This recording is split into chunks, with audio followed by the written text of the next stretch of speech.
આજે તો પાછા ભાયાવદર જતા હતા નણંદબાની ઘરે ત્યાં જોઈ નાખ્યું પાછું ઘેટાનું ધણ અને પછી જોઈ નાખ્યું પાટણવાવનો ડુંગર જોઈને આગળ આવેલા ને ત્યાં પૂગી ગયા આપણે ભાયાવદર મારા નણંદબાના ઘરે અને ત્યાં જઈને મારું ધ્યાન પડ્યું તો આ બધા સાયલન્ટ મોડમાં અલગ જ પોઝમાં મોબાઈલમાં હું કરતા હોય તો રામ જાણે. પછી ભાર્ગવ કે મામી આપણે જવાનું જ ત્રણેયને ઉપલેટા થોડીક વસ્તુ લેવા. સારું હાલો તો આપણે ઉપલેટા જઈએ તો કે હું વાળ ઓળી લઉં.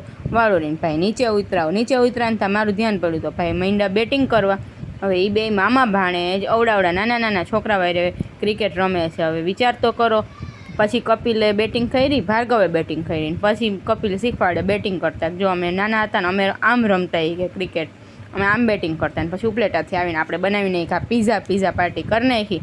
અને પછી કપિલ મને કહે તને બહુ ભૂખ લાગી લાગે જાડી. હું કહું હા આપણને તો બહુ ભૂખ લાગી. પછી નણંદબાને પૂછ્યું તને ભાઈવા પીઝા એ કે તારા ભાભીના હાથના? તો કે હા એને તો બહુ ભાઈવા. એ બધાએ ખાઈ લીધું. આપણે રહ્યા ગામની વાહ આપણે પાડાને જેમ મીંડા ખાવા. અને અહીંયા કરીએ વ્લોગનું એન્ડિંગ.